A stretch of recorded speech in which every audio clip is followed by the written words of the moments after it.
So I decided this is just for whatever. I decided to make a video on um, why it's really important to look at your whole astrology chart instead of just what most people naturally, and it's understandable why they do this. They only know about their sun sign. People only know about their sun sign is because that's the conscious mind, and I think that that's the thing I know that that's what's in the newspapers and the things that it's kind of just a very generalized, it's not abstract, it's not personal, it's very generalized, it's kind of like a gimmick, and it's kind of untrue. If you read your sun sign in astrology, especially in the newspapers, you will think, like, if you read all of them, it will be like, well, that one applies to me, and so does that one, and so does that one, and that one too, and you'll be able to relate to all of them. Well, there's a reason for this, and the reason why is because they're only taking into account one of your signs. You have so many signs. You have your sun sign, your moon sign, your Mercury sign, your Venus sign, your Mars sign, your Saturn sign, your Jupiter sign, your Uranus sign, your Neptune sign, your Pluto sign, your North Node, your South Node, your Ascendant, your Descendant, your Midheaven, your IC, your Chiron, your Part of Fortune, your Vertex, your Black Moon Lilith. I could go on. There's so many different placements that people have. And you can tell all of these things by simply looking at your birth chart. My birth chart shows all of my signs, and it does just so happen that my sun sign is also my Pluto sign, my Saturn sign, my Mercury sign, and my South Node sign. So I do have a lot of influence by Pluto, which is ruled by Scorpio. But I also have a lot of Capricornian influence, my moon, which a lot of people consider your moon to be your most important sign. My moon is in Capricorn, my Mars is in Capricorn, my Jupiter's in Capricorn. My ascendant, a lot of people consider that to be extremely important, is in Cancer. Also, the house placement is extremely important.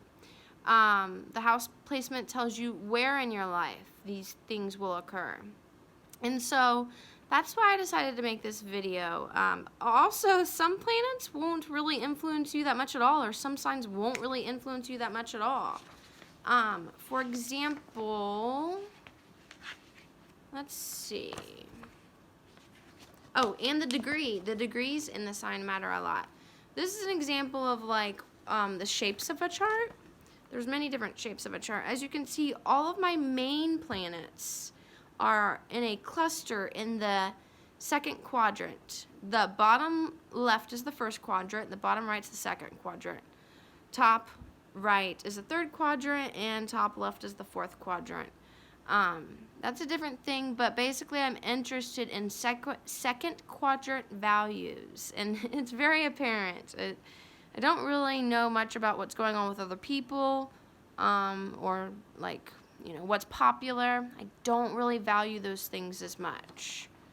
And there's other things too. It's not like the second quadrant's all wonderful. It's not like any quadrant's good. And that's another thing. There are no good or bad signs in astrology.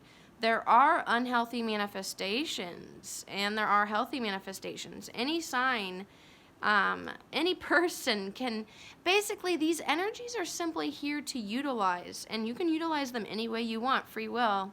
So you can choose to utilize them in a way that benefits only you and actually hurts other people and takes away from them and is deficient to the world, or you can choose to use them in a way that benefits yourself and, if you choose, other people.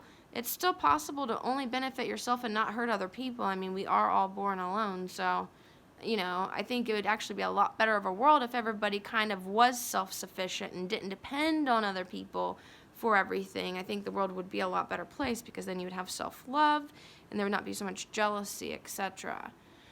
So this right here shows my dominant planet, well, the planets in order. As you can see, my most dominant planet is at the bottom there, Pluto, 15%. The second dominant one is Mars, which is 14%. And the third dominant would be Saturn, which is 13%. followed by the moon, 11%, Mercury, 10%, the sun, 9%, Neptune, 7%, also tied with Neptune is Jupiter at 7%, and also at the very bottom tied are Uranus and Venus at 4%. And at the very bottom you can see the elements. There's 4 elements in astrology. I have no air in my chart. Air is about talking and it's about talking to other people and socializing. And it's just things. See, I don't really even get the air thing because I don't really like it. I don't like talking to people very much. Whenever I do talk, you can definitely see the water in my chart. As you can see, water is 51% of my chart. So it's very, and also I have a lot of earth, and I have, well, I have mostly water, followed by earth, followed by fire, and of course at the very end is air. You can just go ahead and look all of these up yourself if you're even interested. I might as well not waste my breath anymore. Air. Okay, bye.